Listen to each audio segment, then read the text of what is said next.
تخت دانائی۔ قدیم زمانے میں سلطنت زرہان پر ایک دانا مگر سخت حکمران بادشاہ سکندر شاہ حکومت کرتا تھا۔ وہ تلوار سے زیادہ عقل کو طاقت سمجھتا تھا، اسی لیے اس کے دربار میں ایک عجیب روایت تھی۔ جو بھی شخص خود کو عقل مند سمجھتا وہ دربار میں آ کر دانائی کا امتحان دیتا، اور اگر وہ ناکام ہو جاتا تو اسے دوبارہ کبھی دربار میں آنے کی اجازت نہیں ملتی۔ ایک دن جب دربار معمول کے فیصلوں میں مصروف تھا، محل کے دروازے پر ایک مسافر پہنچا۔ اس کے کپڑے سفر کی گرد سے بھرے ہوئے تھے، مگر اس کی آنکھوں میں عجیب سی پرسکون اعتماد کی چمک تھی۔ سپاہیوں نے اسے روک لیا۔ دربار میں صرف وہی داخل ہو سکتا ہے جو اپنی عقل پر یقین رکھتا ہو۔ مسافر نے سکون سے جواب دیا، میں یہاں اپنی عقل آزمانے نہیں آیا، میں یہاں بادشاہ کی عقل کو چیلنج کرنے آیا ہوں۔ یہ بات سنتے ہی سپاہی حیران رہ گئے۔ جب یہ خبر دربار تک پہنچی تو وزیر نے غصے سے کہا، ایک عام مسافر بادشاہ کو چیلنج کرے، اسے فوراً واپس بھیج دو۔ مگر بادشاہ سکندر شاہ مسکرا دیا، نہیں، اسے اندر آنے دو۔ کچھ لمحوں بعد وہ مسافر دربار کے بیچوں بیچ کھڑا تھا۔ بادشاہ نے غور سے اسے دیکھا اور پوچھا، تمہارا نام کیا ہے؟ مسافر نے سر جھکا کر کہا، لوگ مجھے آرین کہتے ہیں۔ بادشاہ نے تخت سے ٹیک لگا کر کہا، اگر تم واقعی اتنے عقل مند ہو تو تمہیں میرے 3 سوالوں کے جواب دینے ہوں گے، اور یاد رکھو یہ سوال تمہاری عقل نہیں، تمہاری سوچ کی گہرائی کو پرکھیں گے۔ دربار میں مکمل خاموشی چھا گئی، اور اسی لمحے شروع ہوا تخت دانائی کا امتحان۔ پہلا سوال۔ بادشاہ نے دربار کی طرف دیکھ کر کہا، مجھے بتاؤ، وہ کون سی چیز ہے جو انسان کو دوسروں پر حکومت کرنے کی طاقت دیتی ہے، مگر اگر وہی چیز کھو جائے تو انسان خود اپنے اوپر بھی حکومت نہیں کر سکتا؟ وزیروں نے سرگوشیاں شروع کر دی۔ کسی نے کہا دولت، کسی نے کہا طاقت، مگر آرین نے فوراً جواب نہیں دیا۔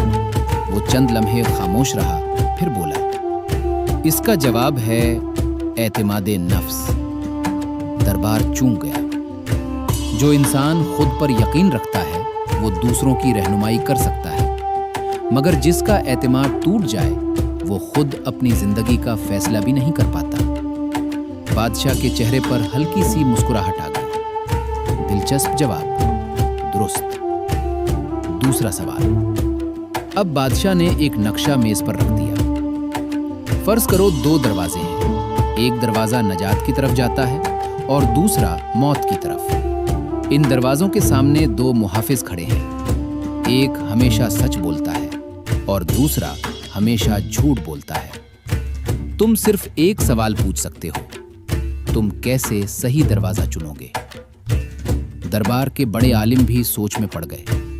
آرین نے چند لمحے سوچا، پھر بولا، میں کسی ایک محافظ سے پوچھوں گا۔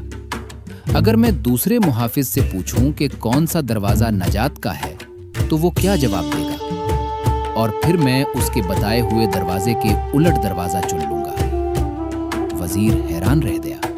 کیوں؟ آرین بولا، کیونکہ دونوں صورتوں میں جواب غلط ہوگا۔ سچا آدمی جھوٹے کا جھوٹ بتائے گا اور جھوٹا آدمی سچے کے جواب کو جھوٹ بنا دے گا، اس لیے صحیح راستہ ہمیشہ الٹ طرف ہوگا۔ بادشاہ نے آہستہ سے سر ہلایا۔ بہت خوب۔ تیسرا سوال۔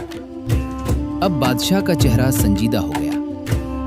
آخری سوال، مگر یہ سوال نہیں، ایک معمہ ہے۔ بادشاہ نے کہا، کل رات محل سے ایک خفیہ دستاویز چوری ہوئی ہے۔ صرف 3 افراد کو اس کمرے تک رسائی تھی، وزیر، سپہ سالار اور شاہی محافظ۔ ثبوت کسی کے خلاف نہیں، مگر چور ان میں سے ایک ہے۔ اگر تم چور پہچان لو تو میں تمہیں اپنا مشیر بنا دوں گا۔ دربار میں ہلچل مچ گئی۔ آرین نے تینوں کو غور سے دیکھا، پھر ایک عجیب سا سوال پوچھا، کل رات جب چوری ہوئی آپ تینوں کہاں تھے؟ وزیر بولا، میں دربار کی دستاویزات دیکھ رہا تھا۔ سپہ سالار بولا، میں فوجی معائنہ کر رہا تھا۔ محافظ بولا،